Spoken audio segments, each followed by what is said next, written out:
welcome to my channel. What we have here is another great knife sent to me by Toby and family. It's an Efengro, and the model is EF223, holding amping, probably camping, survival brown, new, made in China. Now, I looked it up on Amazon and I found out it's about $20 for this. $20 for D2 is a pretty good price. Now the only problem, the only caution I would say is that D2 has to be treated right. If it's done right, then there's no problem with D2. So now these tools, these hardness testers, every time you're testing something that's stronger than the hardness file that you're using, it's gonna dull the file. You can see some of those are a little bit flat there, and that's gonna change. It's gonna make this thing look like it would slide on a 55 when it wouldn't normally if you're engaging in a dull part. So that basically after use they wear down, their accuracy goes down. But we're going to start with 55. It should be at least 55, and then we're going to go 60 and 65. So I'm going to leave these out here just so I can get confused. And I'm just going to quickly test this, but it's a pretty nice little knife. G10 handle. It's got a nice flip to it, nice drop point, nice swedge, early lockup, liner lock, right hand. Looks like right hand only clip, lanyard hole, open back construction. Let's see how it's centered first before we do anything else. Right down the center, hey diddle diddle. So yeah, it doesn't have its model number on it. All right, so it should be D2. Let's go ahead and start testing. Testing. 1, 2, 3, testing. All right, we got to go up to 2x. We got to identify our tool here, 55.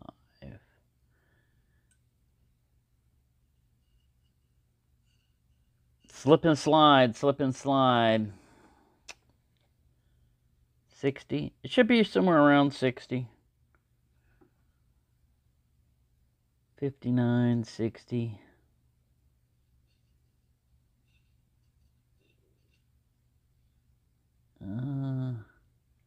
It's starting to want to scratch. So at least this thing's heat treated. That's all I could tell you. And this is a stonewash finish with a little bit of oil on it. Oh yeah, it grabs, it scratches. You can barely tell it with this kind of like beaded finish on it or everything. Alright, so my quick test on that said that, hey, this D2 was probably done correctly. Which means this is a pretty good price, you know, $20. It's like $19.99 or $19.95 or something on Amazon Prime. Halfway decent clip. It's got enough texture here. There's no jimping on the top of the blade. It's a flipper, but it's got a good detent on it. And I think the blade length is 3.5 inches, but we'll stop bouncing. We got earthquakes going on. Yep, 3.5 at least cutting edge there. Maybe 3 5/8. And about 3.5. If you go up to right here, it's about 3.5 or 9 centimoids. Yeah, so let's get his. Let's see if we can do a weigh-in on him. See what he weighs. All right, we've got to put these tools. Put your tools back up. All right, I'll put them up. If you put your tools back up and you put them in their case, then they'll be there when you go to look for them the next time. I can really use organization here because, as you can see, I'm fairly well not organized. Things get managed to get done. So, all right, we're gonna go grammages, ounces.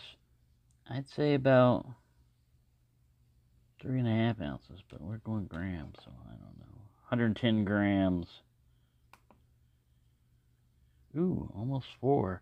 3.9 ounces.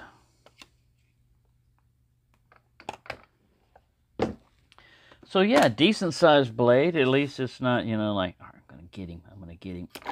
Ooh! And I stopped it down here. Part of the blade hit that over there. Get over here, Goofy. Get back. Take your punishment like a goofball. Ooh! Knockout. Knockout. All right, dinosaur abuse. We can get in trouble for that, for dinosaur abuse. All right. Paleontologist will come after us. So there you go. Yeah, this is pretty cool. I mean, you know, if you're looking for like a budget knife, all right, we got to cut something with it. I always forget to cut something. All right, this is like a cardboard slab. All right, come back where everybody can see you. First, we'll do kind of a, oh yeah. Yeah, it's doing pretty good on that sleeve. Let's get some paper here. And here's what we think of you, Jason. I will, Jason. I will. Oh, it's sharp. It's pretty sharp. I think I have one other Efengro. A little. I think this guy is an Efengro. That's pretty cool. It's like a little peasant knife. You can see I've been slashing stuff with it. D2. Yeah. I don't know. I haven't had a lot of experience with Efengro. Usually if I was going to go with a budget flipper or something for around the same price, I would go with a Gonzo. But look how this guy's recessed. That's different. But these don't look too bad, man. And the steel Rockwell's out around 60 or so. So yeah, I'd say pretty good value. What do you say, Goofy? Oh, if you had a hat on, it would have taken your hat off. He's learning how to dodge. He didn't even duck. He wasn't even afraid. Let's see if you could do that again. Oh, right by the eye. He didn't even blink. Yeah, all right. You passed the test. You don't scare easily. All right, there you go. There's a knife review and a little bit of dinosaur goofiness going on. It's all his fault. Blame it on that guy right there. Earlier when I had the O-lights on, I went like this to set him up, and his hand hooked up a O-light in a ring and was holding it there. And I went, hey. Thank you for watching, and have a nice day. Bet you thought I forgot, didn't you? Thought I forgot. Ooh. See how Goofy, he knows how to protect himself. All right, let's check. This is totally irrelevant. Doesn't pertain to anything other than just my silly test of hobo armor. Oh man, what a good one! Yeah, this is a pretty good hobo. This is advanced hobo armor here. I'm only going out about like 6 inches back. I've had other knives. All right, that was right on the seam, but it still managed to penetrate pretty good. And yeah, this is pretty, I'd say. If you're going up against hobos, $20 would just be spent on that, or hand it to the hobo.